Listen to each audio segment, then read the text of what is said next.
Unified 911, anong matutulong namin sa'yo? Anya ti maitulong mi ken ka po. Anong may tatabang ko sa imo? Unsay akong ikatabang nimo? Ngini makadabang na misal ka no? Sa anumang wika o dialekto, may tulong na darating sa iyo.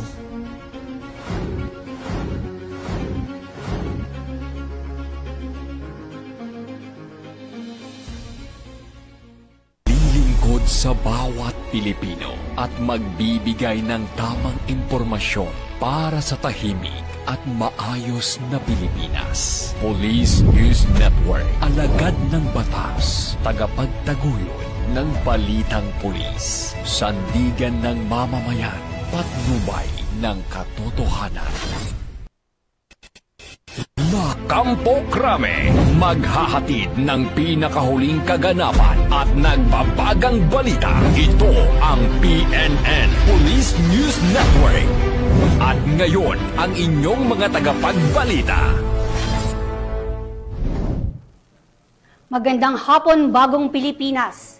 Kami ang inyong alagad ng batas, tagataguyod ng balitang pulis, Police Captain Cherry Vicente. At ako naman po si Patrolman Lumimir Julian, maghahatid sa inyo ng tamang balita, kwento ng pulis at serbisyo para sa mamayan, at ito ang PNP News Online. Ang pangunahing balita ng Police News Network, alagad ng batas, tagataguyod ng balitang pulis.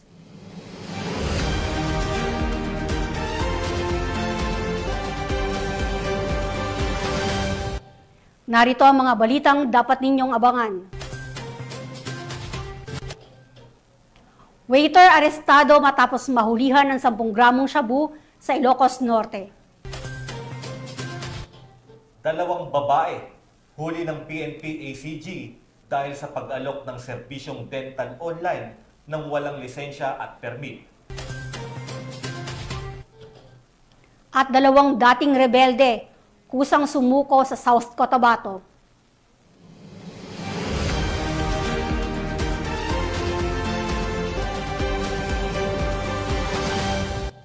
Narito ang mga balitang hatid ng ating PNN correspondents mula sa iba't ibang panig ng bansa.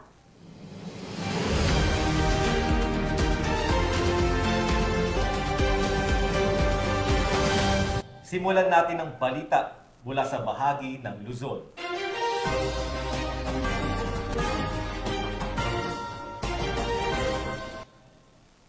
Matagumpay na naaresto ng mga operatiba ng Nueva Ecija Police Provincial Office ang 10 most wanted person sa magkakahiwalay na operasyon na isinagawa sa loob lamang ng 1 linggo bilang bahagi ng pinaigting na kampanya ng pulisya laban sa krimen na nagtatago sa batas.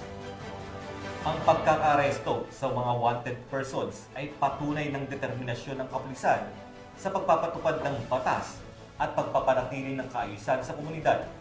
Police Corporal Dubisito Sana sa report. 10 most wanted persons sa lalawigan ng Nueva Ecija ang nadagit ng kapulisan sa ilalim ng pamumuno ni Police Colonel Heril Dagit Liwanag Bruno, Provincial Director ng Nueva Ecija Police Provincial Office. Tuloy-tuloy ang pinaigting na operasyon ng kapulisan na nagresulta sa pagkakadakip ng lahat ng kinilalang most wanted sa buong lalawigan sa loob lamang ng 1 linggo.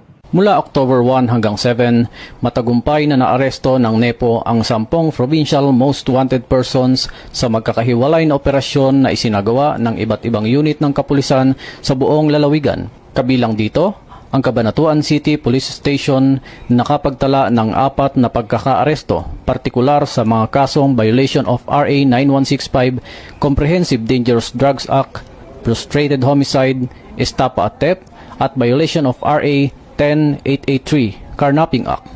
Samantala, kabilang sa mga nadakip sa isinagawang operasyon ang top 5 most wanted person ng Gimba Police Station sa kasong 3 counts of rape. Top 6 mula sa San Antonio Police Station na may kasong rape. Top 7 mula sa Santo Domingo Police Station na may 5 bilang ng kasong estafa. Top 8 na may kasong prostrated murder mula naman sa Gapan City Police Station. Top 9 na may kasong rape at lascivious conduct sa Coyapo Police Station.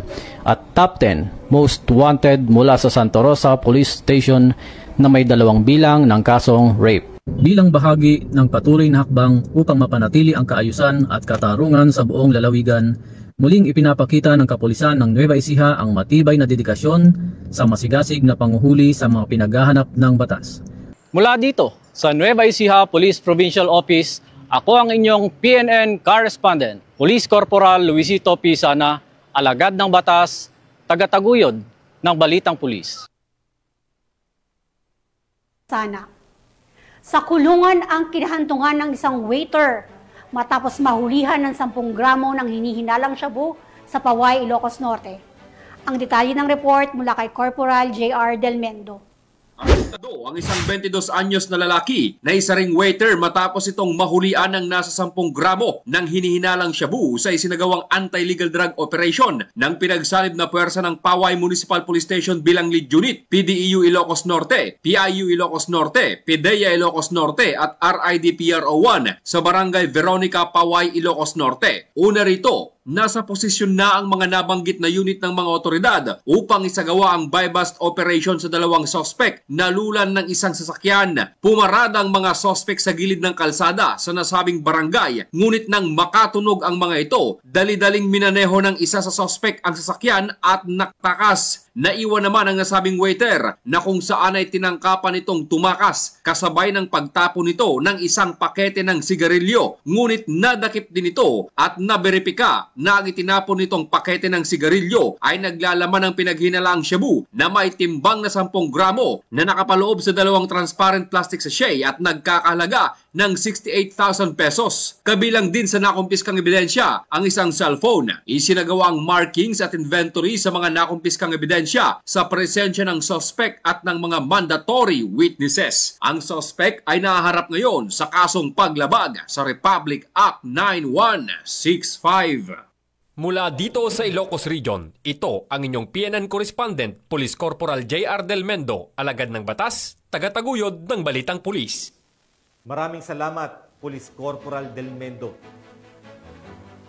Makalipas ang matagal na pagtatago, tuluyan ng naaresto ang Rank 3 Provincial Most Wanted Person ng Albay sa isang operasyon ng kapulisan sa lalawigan ng Camarines Norte. Magbabalita dyan si Police Corporal Angeli Torrecampo. Arestado ang tinaguriang Rank 3 Provincial Most Wanted Person ng Albay ng pinagsanib na operatiba ng RID-5 RSOU Team Albay Lead Unit, RID RSOU 5 Team Camarines Norte at Legazpi City Police Station sa Purok 1, Barangay Santa Elena, Talisay, Camarines Norte. Kinilala ang suspect sa alias na Rico, 24 anyos, walang asawa at residente ng lungsod ng Legazpi sa probinsya ng Albay. Naarestong akusado bandang alas 2:40 ng hapon sa bisa ng warrant of arrest na inisyu ng RTC Branch 9 Legazpi City para sa kasong qualified rape of a minor na walang inrekomendang piyansa at acts of lasciviousness alinsunod sa Article 336 ng Revised Penal Code na may kaugnayan sa Section 5 ng Republic Act 7610 na may inrekomendang piyansang 180,000 pesos. Sa kasalukuyan, nasa kustudiya na ng Legazpi CPS ang suspect para sa kaukulang dokumentasyon at tamang disposisyon. Ang matagumpay na operasyon ay nagpapakita ng mabilis, maayos at epektibong aksyon ng kapulisan sa pagtugon sa mga kasong kriminal. Patunay rin ito ng masinsinang investigasyon at pagtutulungan ng iba't ibang unit ng PNP para sa kapakanan ng publiko at pagpapanatili ng kaayusan sa komunidad. Mula dito sa Rayong Bicol, ako ang inyong PNN correspondent, Police Corporal Angeli Torrecampo, alagad ng batas, tagataguyod ng Balitang Pulis. Maraming salamat, Corporal Torrecampo. Patuloy na pinapatunayan ng National Task Force to End Local Communist Armed Conflict ang tagumpay nito sa pagpapanumbalik ng kapayapaan sa Cagayan. Taong gulang, may asawa at residente ng Barangay Dalawig, Alcala, Cagayan. Isinagawa ang pagsuko sa pinagsanib na operasyon ng Alcala Police Station, Provincial Intelligence Team Cagayan South, 1st Cagayan Provincial Mobile Force Company, Provincial Intelligence Unit, Cagayan Police Provincial Office at 77th Infantry Battalion ng Philippine Army. Bit-bit ni Kairin ang isang 38 caliber revolver na may 3 bala na agad isiniilalim sa kustodiya ng Alcala Police Station para sa tamang disposisyon. Sa panayam, inamin ni Kairin na nang-engganyo siya ng kanyang ama na tumulong sa mga aktibidad ng rebeldeng grupo mula 1999 hanggang 2006 bilang tagapamagitan at terrain guide sa mga operasyon ng NPA sa hangganan ng Alcala, Bagao at Gataran. Gayunman, napagpasahan niyang talikuran ang kilusan upang tuluyang linisin ang kanyang pangalan at ipakita ang buong suporta sa mga programa ng pamahalaan laban sa insurhensya. Mula dito sa lalawigan ng Cagayan, ako ang inyong PNN correspondent, Police Corporal Giab, alagad ng batas, tagataguyod ng Balitang Pulis. Maraming salamat, Police Corporal Giab. Patunay ng malasakit sa komunidad, nagsagawa ng Community Outreach Program ang mga tauhan ng 2nd Palawan Provincial Mobile Force Company sa Barangay Alimanguan, San Vicente, Palawan. Yan ang tinutukan ni Patrolwoman Dara Palogme. Isang matagumpay na community outreach program ang isinagawa sa Barangay Alimanguan, San Vicente, Palawan sa ilalim ng programang Tarabangan Kita, katuwangan Jesus and Elizabeth Fernando Foundation at ang mga kapulisan ng Palawan Provincial Mobile Force Company. Layunin ng nasabing aktibidad na may padama ang tunay na malasakit at serbisyo sa mga miyembro ng komunidad, partikular sa mga nangangailangan. Naghatid ito ng iba't ibang libreng serbisyo kabilang ang libreng gupit, feeding program para sa mga bata at matatanda, pamamahagi ng food pack sa mga pamilyang nangangailangan. Ang mga kawani ng 2nd Palawan PMFC ay aktibong nakiisa sa aktibidad, hindi lamang para tiyakin ang seguridad ng programa, kundi maging sa aktwal na pamamahagi ng mga pagkain at food packs sa mga benepisyaryo. Ang outreach program ay bahagi ng patuloy na advokasya ng iba't ibang sektor tungo sa serbisyong may puso at malasakit. Nangako rin ng mga katuwang na organisasyon na ipagpapatuloy ang ganitong klaseng mga proyekto bilang tugon sa mga pangangailangan ng komunidad at bilang bahagi ng kanilang paninindigang makapaglingkod sa kapwa. Ang matagumpay na programa ay isang patunay na kapag nagkaisa ang pamahalaan, pribadong sektor at mga lingkod bayan, tunay na naipaparamdam ang malasakit at pagmamahal sa bayan. Mula dito sa home of the Police Eco Warriors, Calapan City, Oriental, Mindoro, ako ang inyong PNN correspondent, Patrolwoman Dara Palogme, alagad ng batas, tagataguyod ng Balitang Pulis.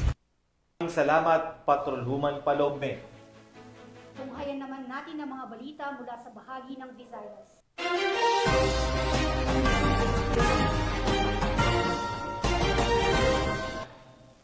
Hindi nakalusot sa batas ang dalawang babae matapos silang maaresto sa ikinasang entrapment operation ng Regional Anti-Cybercrime Unit 6 sa Iloilo City dahil sa umano'y iligal na pag-aalok ng serbisyong dental online nang walang kaukulang lisensya at permit.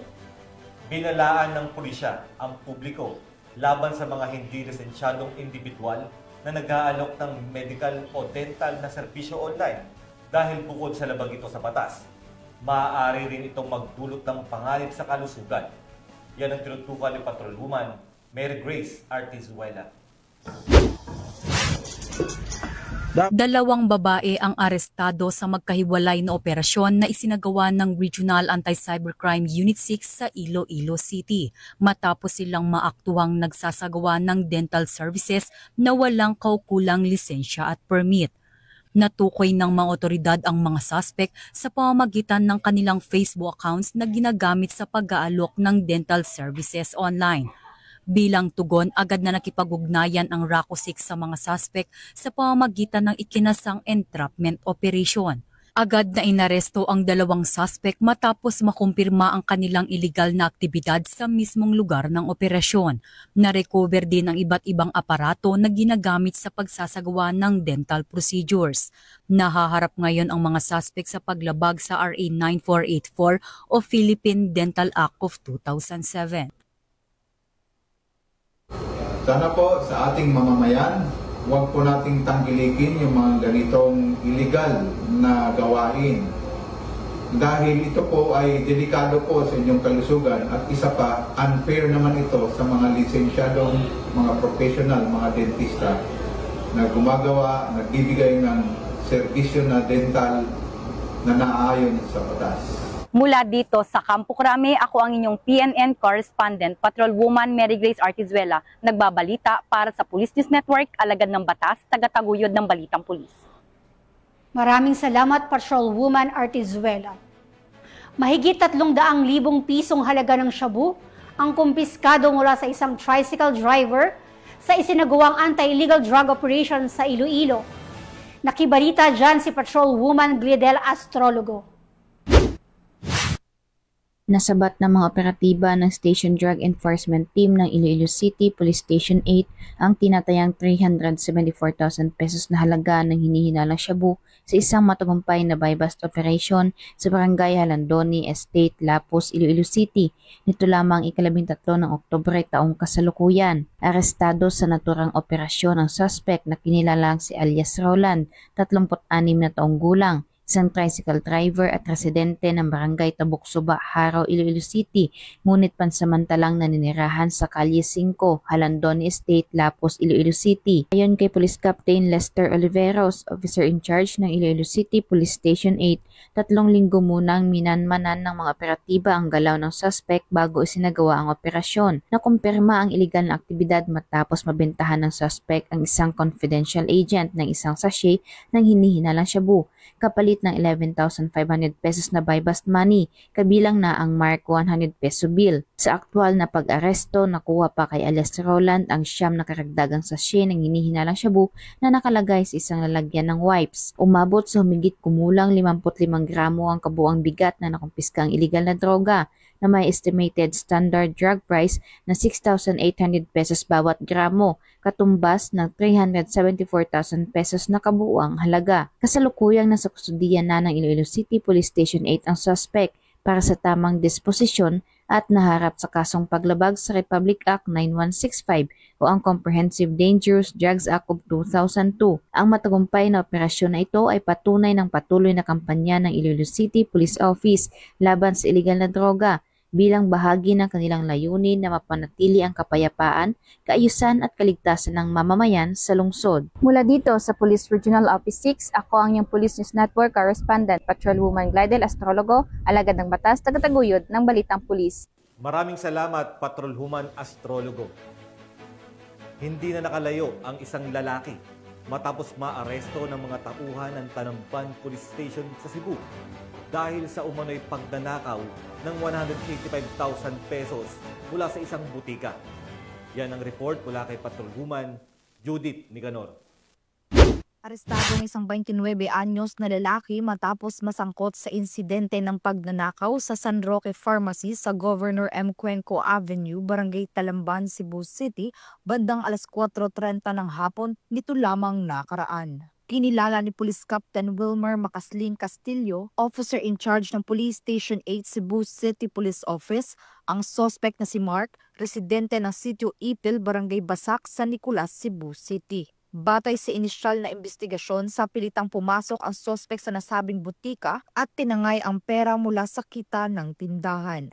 Sa pamamagitan ng pagsusuri sa CCTV footage, natukoy na umalis ang suspect sakay ng isang taxi bandang alas 4:47 ng madaling araw sa parehong araw. Agad na nagsagawa ng follow-up operation ng mga responding police sa tulong ng taxi driver na nagresulta sa pagkakaaresto sa suspect. Na-recover mula sa kanya ang inakaw na pera na nagkakahalaga ng 185,500 pesos. Kasalukuyang nasa kustodiya ng Police Station 8 CCPO ang suspect para sa dokumentasyon at paghahain ng kaukulang kasong kriminal sa korte. Patuloy ang paalala ng Cebu City Police Office sa publiko na makipagtulungan sa mga otoridad at agad i-report ang mga kahinahinalang aktibidad upang mapanatili ang katahimikan at seguridad ng komunidad. Mula dito sa Central Visayas, ako yung Police News Network Correspondent, Patrolwoman Judith Nicanor, alagad ng batas, tagataguyod ng Balitang Pulis.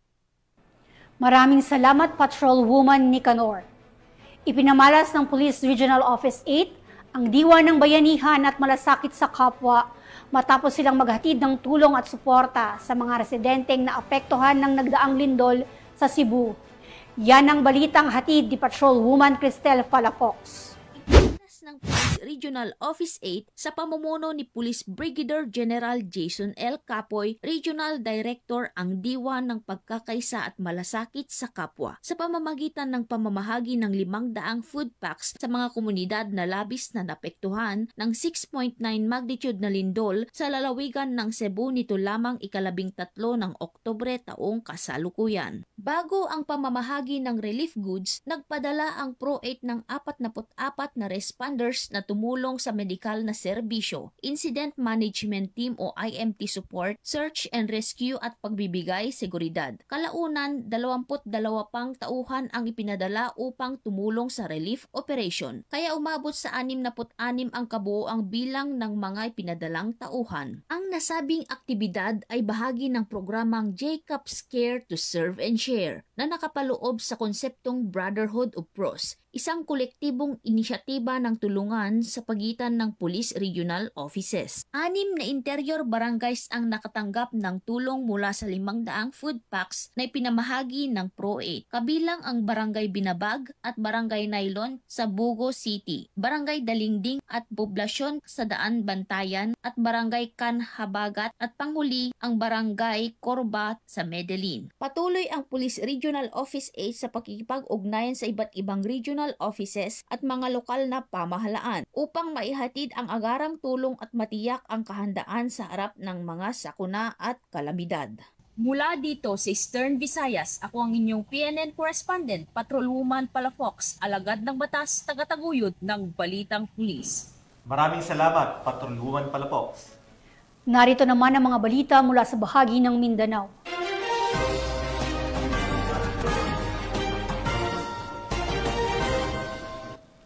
Dalawang dating kasapi ng Communist Terrorist Group ang kusang loob na sumuko sa mga tauhan ng South Cotabato, PNP, bilang pagpapakita ng kanilang pagnanais na magbagong buhay at muling yakapin ng kapayapaan. Patuloy na hinihikayat ng pambansang pulisya ang mga natitira pang miyembro ng mga kaliwang grupo na magbalik loob sa pamahalaan para sa kapayapaan at kaunlaran ng ating bansa. Magbabalita dyan si Patrolman Nerwin J. Medellin. Dalawang miyembro ng Communist Terrorist Group o CTG ang kusang sumuko sa mga tauhan ng Santo Niño Municipal Police Station sa Purok Hillside Barangay M. Rojas, Santo Niño, South Cotabato, dakong alas 2 ng hapon noong 14 nitong Oktubre. Kinilala ang mga sumukong rebelde na sina alias Kamar at si alias Kamalik na pawang taga-probinsya ng South Cotabato. Ang pagsuko ay resulta ng matagumpay na negosasyon ng pinagsanib na pwersa ng Santo Niño MPS at iba pang kapulisan ng South Cotabato Police Provincial Office sa ilalim ng pamumuno ni Provincial Director Police Colonel Samuel T. Kadungon. Bilang patotoo sa kanilang pagbabalik loob, kanila ring isinuko ang kanilang mga armas. Sa kabila nito, patuloy na nanawagan ang PRO-12 sa mga natitirang miyembro ng teroristang grupo na samantalahin ang pagkakataong magbagong buhay at makabalik sa mapayapang pamumuhay sa ilalim ng bagong Pilipinas. Mula dito sa General Santos City, ako ang inyong PNN correspondent, Patrolman Nerwin J. Medellin, alagad ng batas, tagataguyod ng Balitang Pulis. Maraming salamat, Patrolman Medellin. Hindi nakapalag ang isang lalaki matapos madakip sa inasang drug bypass operation ng PNP sa Sultan Kudarat. Yan ang tinutukan ni Patrolwoman Veronica Lagi. Arestado ang isang lalaki matapos makuhanan ng illegal na droga sa isinagawang drug bypass operation ng mga personahe ng Sultan Kudarat MPS sa Barangay Banubo, Sultan Kudarat, Maguindanao del Norte. Nito lamang ika-10 ng Oktubre taong kasalukuyan. Kinilala ni Police Captain Norman M. Nur, Deputy Chief of Police ng Sultan Kudarat MPS, ang suspect na si alias Rasul, 38 anyos na residente ng naturang lugar. Matagumpay na naaresto ang suspect ng mga tauhan ng Sultan Kudarat MPS, katuwa ang Provincial Investigation Unit at PIDEA BARM, matapos maaktuhan ang suspect na gumagawa ng iligal na aktibidad ng droga. Nakuhanan ito ng 2 pirasong Hitzil transparent plastic sachet na naglalaman ng pinaniniwalaang shabu na may kabuang bigat na humigit kumulang 0.15 gramo at tinatayang nagkakahalagang 1,020 pesos, 500 peso bill na ginamit bilang bypass money. Nasa kustodiya ng naturang istasyon ang suspect at maharap sa kasong Republic Act 9165 o Comprehensive Dangerous Drugs Act of 2002. Ang matagumpay na operasyong ito, katuwang ang iba't ibang sangay ng pamahalaan, ay patuloy na magsisilbing patunay sa maigting na kampanya ng pamahalaan laban sa iligal na droga at kriminalidad upang matiyak ang kaligtasan at kapayapaan ng komunidad. Mula rito sa rehiyon ng Bangsamoro, Ako ang inyong Police News Network Correspondent, Patrolwoman Veronica Lagi, alagad ng batas, tagataguyod ng Balitang Pulis. Maraming salamat, Patrolwoman Lagi. Tuloy-tuloy ang kampanya ng kapulisan laban sa iligal na droga matapos ang matagumpay na operasyon ng mga tauhan ng Zamboanga del Norte PNP kung saan naaresto ang isang suspect at nasamsam pa ang mahigit 60,000 pisong halaga ng hinihinalang shabu. Patrolwoman Luis Mariconde, ibalita mo. Ang isang lalaki sa isinagawang bypass operation ng Zamboanga del Norte Provincial Drug Enforcement Unit sa pakikipagtulungan ng Dipolog CPS, 5th Special Operation Unit PNP Maritime Group at 901st Maneuver Company Regional Mobile Force Battalion 9 sa Gampi Sikayab, Dipolog City, Zamboanga del Norte nito lamang 14 ng Oktubre taong kasalukuyan. Kinilala ng mga otoridad ang naarestong suspect na si alias Jojo, 38 anyos, may asawa, construction worker at residente ng Christmas, Sikayab, Dipolog City, Zamboanga del Norte. Nakumpiska sa suspect ang 8 piraso ng heat seal transparent plastic sachet na hinihinalang shabu at may timbang na 10 gramo na nagkakahalaga ng 68,000 piso at mga non-drug evidence. Mahaharap ang suspect sa kasong paglabag sa Republic Act 9165 o Comprehensive Dangerous Drugs Act of 2002 kapag napatunayang nagkasala ito. Kasalukuyang nasa pangangalaga ng Forensic Unit Zamboanga del Norte ang mga nakumpiskang ebidensya para sa eksaminasyon. Samantalang nasa kustudiya naman ng Dipolog CPS ang suspect para sa maayos na dokumentasyon at tamang disposisyon. Ang matagumpay na operasyon ay resulta ng mahigpit na koordinasyon at patuloy na kampanya ng Zamboanga del Norte Police Provincial Office bilang bahagi ng pagsisikap na mapanatili ang kapayapaan at kaayusan sa lungsod. Mula dito sa Zamboanga Peninsula, ako ang inyong PNN Correspondent, Patrolwoman Luis Mariconde, alagad ng batas, tagataguyod ng Balitang Pulis. Maraming salamat, Patrolwoman Conde. Tinatayang 400,000 pisong halaga ng shabu ang nasabat sa Cagayan de Oro City PNP mula sa isang high-value individual. Ang buong detalye ng balita mula kay Patrolwoman Riamy Sanchez. Nang kumpiska ng Cagayan de Oro City PNP ang 408,000 halaga ng hinihingalang shabu sa ikinasang bypass operation sa Barangay Gusa, Cagayan de Oro City. Ang naturang operasyon ay pinangunahan ng City Drug Enforcement Unit ng Cagayan de Oro City Police Office. Kinilala ang suspect na si alias Julie, babae, 33 anyos, isang single parent, kinilalang bilang high-value individual at residente ng nasabing lugar. Nakumpiska mula sa suspect ang 60 grams ng hinihinalang shabu na may standard drug price na 408,000 pesos, isang cellphone, isang wallet, at isang 500 piso bill na ginagamit bilang bypass money. Nasa kustodiya na ng City Drug Enforcement Unit COCPO ang suspect at maharap sa kasong paglabag sa RA 9165 o Comprehensive Dangerous Drugs Act of 2002. Mula dito sa Hilagang Mindanao, ako ang inyong Police News Network Correspondent, Patrolwoman Riamy B. Sanchez, alagad ng batas, tagataguyod ng Balitang Pulis. Maraming salamat, Patrolwoman Riamy Sanchez. At yan ang mga balitang nakalap ng ating mga PNN correspondents mula Luzon, Visayas at Mindanao. At mga ka-PNN, 71 days na lang, Pasko na.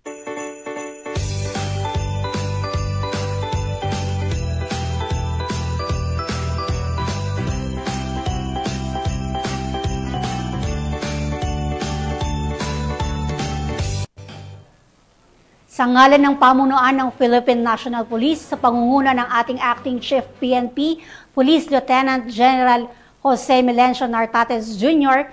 at sa pamumuno ni President Ferdinand Bongbong Marcos Jr., kami ay maglilingkod sa bawat Pilipino at magbibigay ng tama at balanseng balita.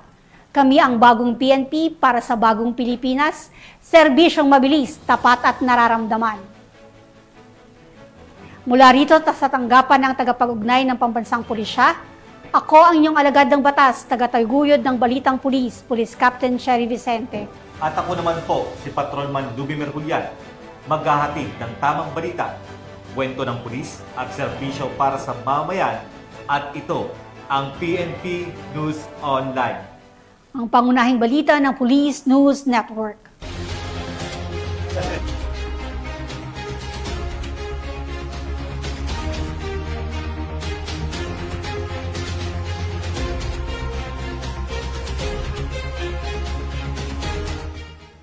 Police News Network, alagad ng batas, tagapagtaguyod ng balitang pulis.